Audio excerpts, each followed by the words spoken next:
Namaste students.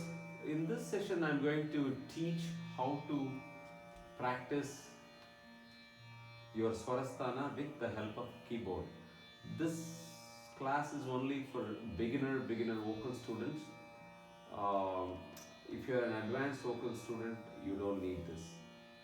For all the beginner vocal students, you have no clue where the Swarasthanams are. So in that case, you need some external help to register all those Swarasthanas. If you go deep, it is really a big science because you have to reproduce the same frequency. Say I'm hitting a C440, you have to listen to the C440 frequency, take it in, and then your brain has to register that, and then you have to reproduce the frequency, sing the frequency exactly the same, whatever the frequency you're hearing. So it requires a lot of concentration. That's why music requires acute concentration, absolute concentration. It's very important. See, if your mind is all over the places, you cannot really, your shruti won't be right. So if you want your pitch exactly, you have to just immerse yourself in that sonic module. Only then you have to be inside that sound capsule. Only then you can really, your shruti will be perfect. So mainly I always, when I start some small beginner students, they have no clue where the swarams are, the sapta swarams. So for them, it's always better because if you have a keyboard and if you have some stationary notes, some saxophone or some string which doesn't have any modulations, you need a very flat, perfect note. So those kind of selections, I want to show how you have to set up because they don't have a clue. They have a keyboard but they don't know what to do with the keyboard, how to transpose.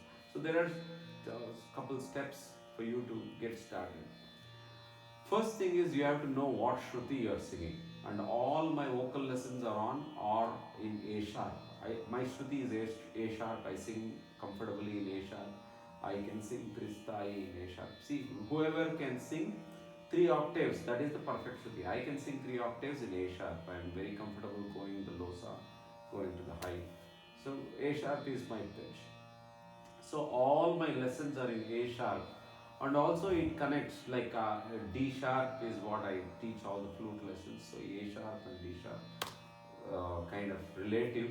So it really works out great.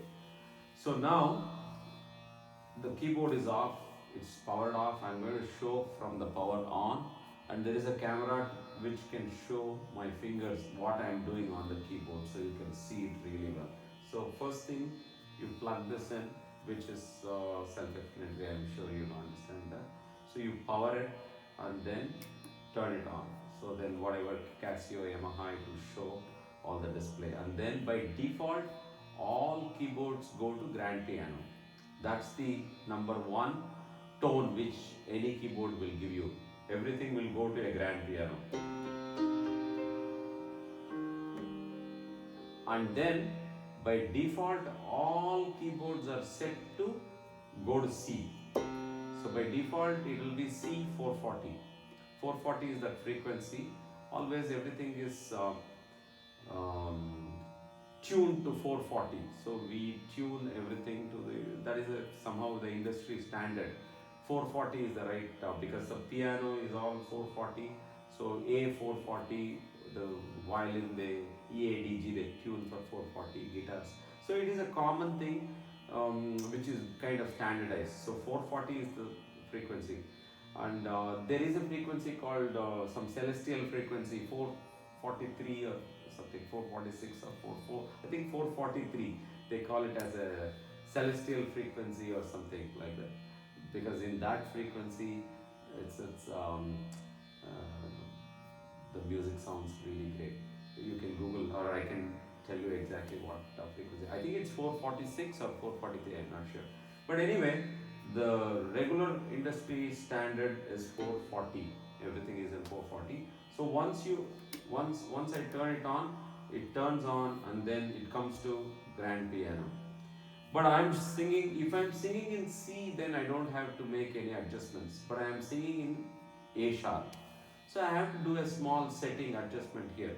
Mostly for all the female students, I might put it in G. For the male students, I might put it in C or F sharp, A sharp. But anyway, I will show you what I am doing in A sharp. Depending on that, you can do it. You can do the same steps for yeah, F. I can G. I can show you also that. So what you have to do is there will be always a function button. So look for a function button. My function button is here. So I press the function button and then it gives me, and there is a knob here going up and down.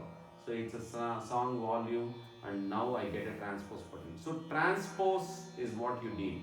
You have to key transpose now. So I'm going to go down by -2.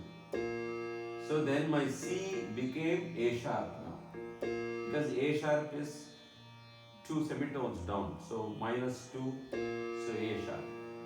So then I don't want the piano. So I go to voice, and for me 50 is a string which I use. It's very steady string, it's not wobbly.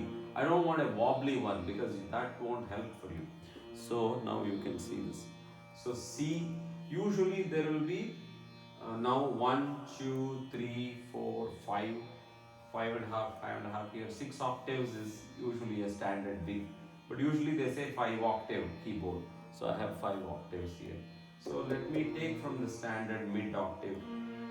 So from here to here it is 1 octave, that is called 1 saptaka. We call saptaka, it is called octave. So when we start vocal music, we always start in Maya Malagoda Raga, which is the 15th Menakarta Raga. So now this is how you have to practice.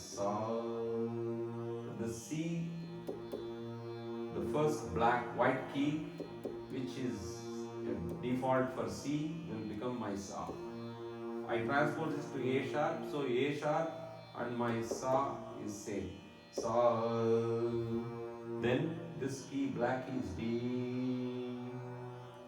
This is Ga, Ma, Pa, Da, Ni, Sa. You can even go up. Sa, Ni, Da.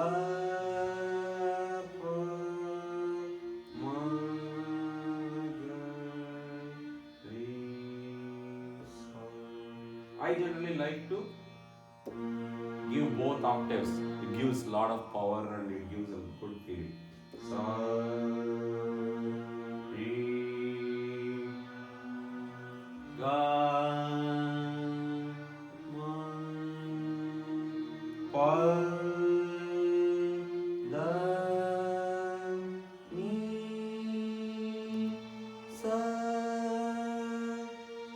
Sa.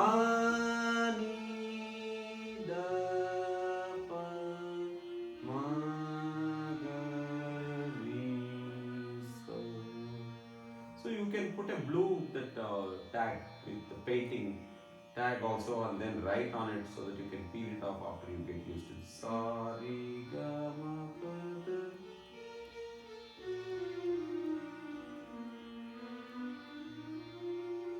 So you can use any fingering. I use like this.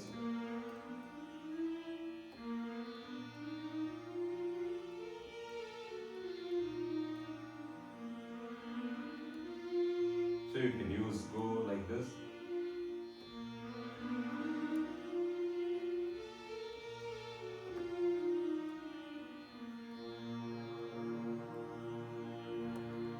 So this is what it is, Sa, Pa together.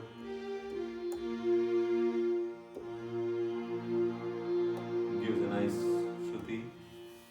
So with this long notes you need to practice and then match your voice to this. Ga.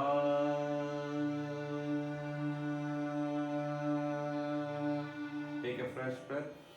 Ma. Pa, Da. Ni, Sa.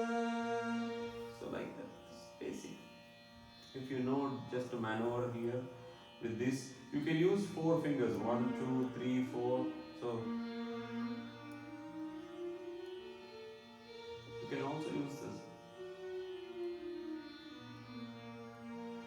you can also use this little finger here.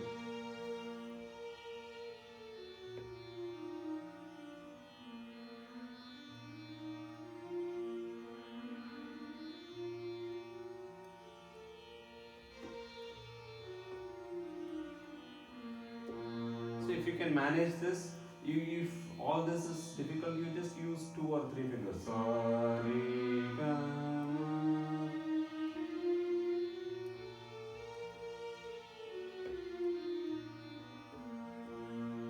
This is good enough. So I think this helps you to practice. Thank you, students. I have also another video, but we didn't have this camera angle and all that. I think this helps. So again, like I said, you can put all those blue tags, and I have the other video which shows all that. I think you can mark it the way sa, re, ga, ma, pa, da, ni, sa. Anything like the sax, all those works, which has a constant. Because piano, if I go back to piano, it doesn't sustain. So sa, you cannot do that. You have to hit a couple of times. I don't want that. So instead of that, if you have anything, sax, flute, trumpet, anything, all that will work. 6/6 is saxophone. Let's see. Even this has little modulation. So anything which has little modulation, don't use it. I want something which is very. We don't want any. This is too much wobbly. So don't use tones like this. So there's nothing. It doesn't. It's not doing so. So thank you, students. I think for some time till your brain registers all the swarasthanas, the placements, it is good to use this external. And then once you get your swarasthanas, probably Salivase, Jentavase, then you don't need to practice along with that. But at least I suggest till you get all this Salivase, Jentavase, Alankara, practice all these distances.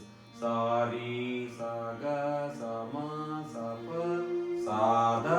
You can really see how far it is. Sa, ni, sa, sa, sa, sa, ni, sa, da, sa, pa, sa, ma, sa, ga, sa, re, sa. All the distances you can see. Visually you can see here also on the keyboard, so it really helps. Thank you, students. Namaste.